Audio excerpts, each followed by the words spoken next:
Assalamualaikum warahmatullahi wabarakatuh.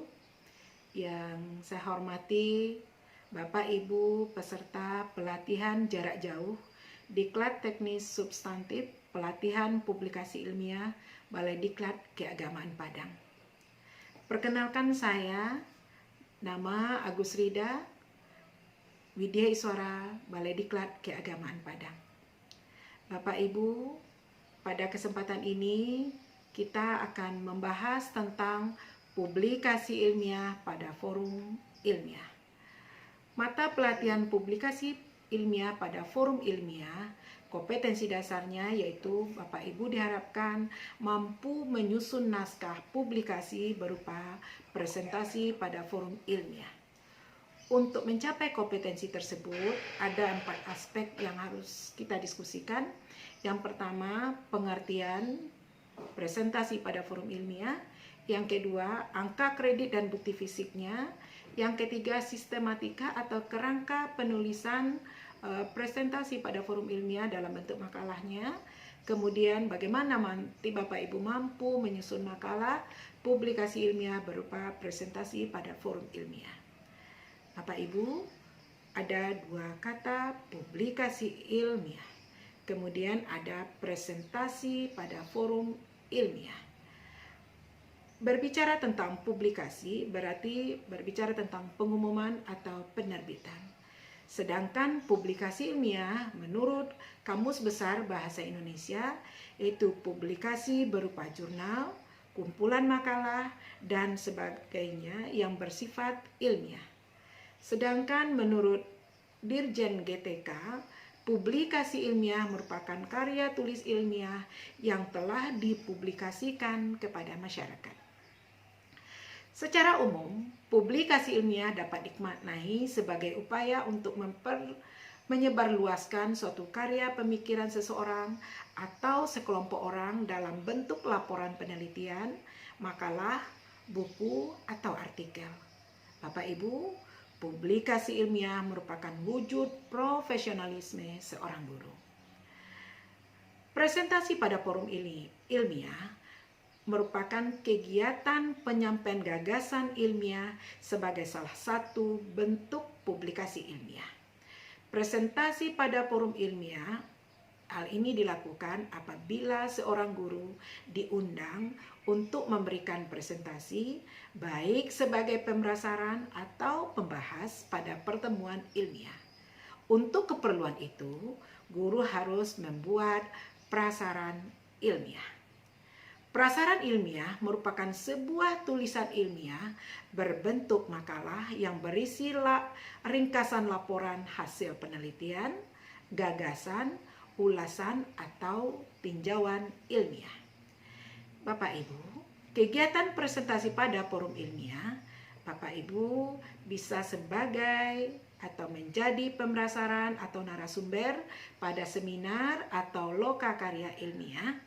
Yang kedua, Bapak Ibu menjadi pemrasaran atau narasumber pada kolokium atau diskusi ilmiah. Nah, bukti fisik dan angka kredit presentasi pada forum ilmiah ini akan Bapak Ibu dapatkan apabila makalah atau proceeding yang sudah disajikan pada pertemuan ilmiah dan telah disahkan oleh kepala sekolah atau madrasah tempat Bapak Ibu bertugas. Yang kedua, surat keterangan dari panitia seminar atau sertifikat atau piagam dari panitia pertemuan ilmiah. Nah, jika ada bukti fisik ini, maka Bapak Ibu akan mendapatkan angka kredit 0,2 dalam pengusulan dupa Bapak Ibu. Bapak Ibu yang saya hormati, makalah atau proceeding yang disajikan harus merupakan tulisan ilmiah yang berisi ringkasan laporan hasil penelitian, gagasan, ulasan, atau tinjauan ilmiah.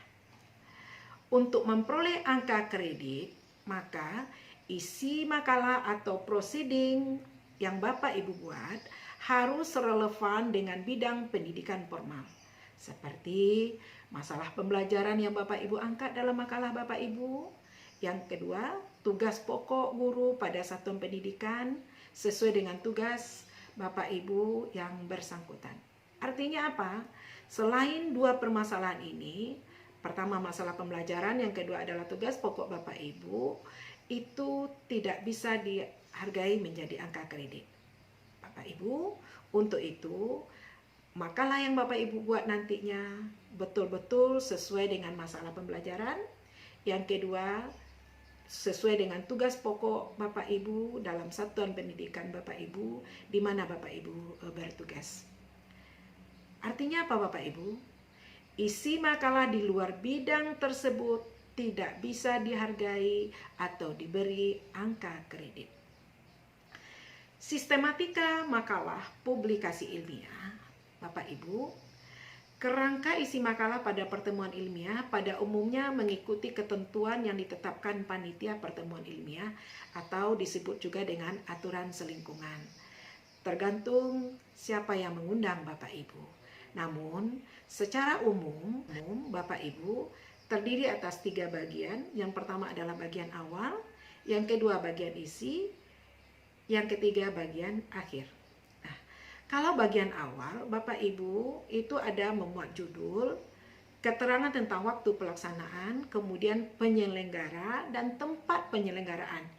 Kegiatan apa pertemuan ilmiah tersebut dilakukan. Nah, biasanya bagian awal ini Bapak Ibu terlihat pada cover makalah Bapak Ibu. Yang kedua, bagian isi, itu ada sajian abstrak atau ringkasan dari tulisan yang Bapak Ibu bahas. Yang kedua, paparan masalah utama dan pembahasan masalah. Yang ketiga adalah bagian penutup. Nah, 3 bagian ini harus jelas di dalam bagian isi pada makalah Bapak Ibu. Dan yang terakhir adalah bagian akhir. Bagian akhir ini berisi daftar pustaka. Mengapa? Karena makalah merupakan hasil karya ilmiah, tentu harus didukung dengan referensi atau bacaan yang Bapak Ibu pakai untuk mendukung gagasan atau ide atau laporan penelitian yang Bapak Ibu buat. Nah, kemudian di dalam bagian akhir ini juga Bapak Ibu bisa melampirkan jika ada lampiran-lampiran yang Bapak Ibu pakai untuk mendukung gagasan yang Bapak Ibu sampaikan di dalam makalah Bapak Ibu, seperti foto kegiatan atau data-data yang Bapak Ibu gunakan dalam mendukung laporan penelitian atau gagasan yang Bapak Ibu munculkan di dalam makalah yang Bapak Ibu buat.